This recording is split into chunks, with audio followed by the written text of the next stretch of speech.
किसानों को खाद को लेकर एक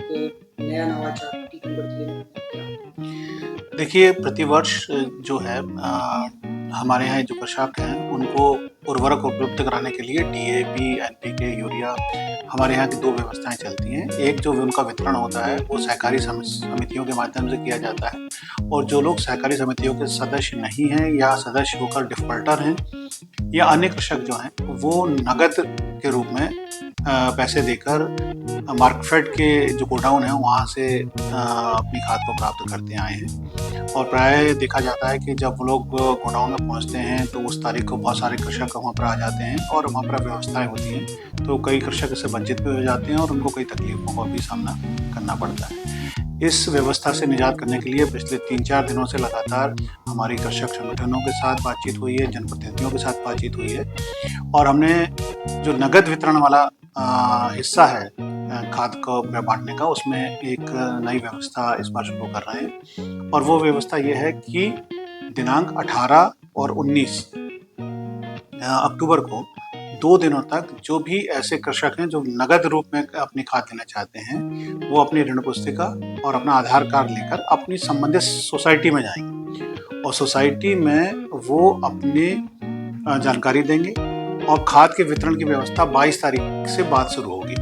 तो वो जाकर वहाँ पर बता सकते हैं कि वो 22 तारीख को लेना चाहते हैं या 23 तारीख को लेना चाहते हैं, 24 तारीख को लेना चाहते हैं। तो उनको एक टोकन इश्यू किया जाएगा, इसमें थोड़ी सी जानकारी रहेगी। वो टोकन लेकर खाद का वितरण 22 तारीख के बाद जो भी तारीख है, उस तारीख को संबंधित गोडाउन से उनको दिया जा सकेगा। व्यवस्था ये की गई है कि गोडाउन में प्रतिदिन हमने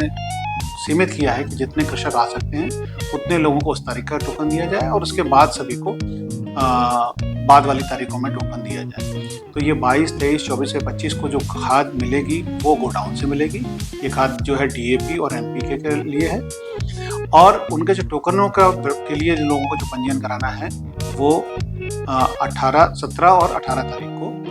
संबंधित सोसाइटी में कराना पड़ेगा। क्योंकि सोसाइटी वाले हैं वो अपने कृषकों को पहचानते भी हैं, तो इस सब भी व्यवस्था से ये भी होगा कि हम केवल टीकमगढ़ जिले के जो किसान हैं जो नगद लेना चाहते हैं, उन लोगों को, असली किसानों को इस व्यवस्था का लाभ मिले और ऐसे लोग जो मध्य प्रदेश राज्य के बाहर के हैं या किसी उनका खरीद बिक्री वाले कार्यक्रमों में लगे हुए हैं, उनको हम डिस्करेज करें। और हमारे जो कृषक हैं, उसके साथ साथ हमने ये भी कोशिश की है कि जितने भी कृषक हमारे वितरण केंद्रों में खाद लेने के लिए जाएंगे, उनके लिए पानी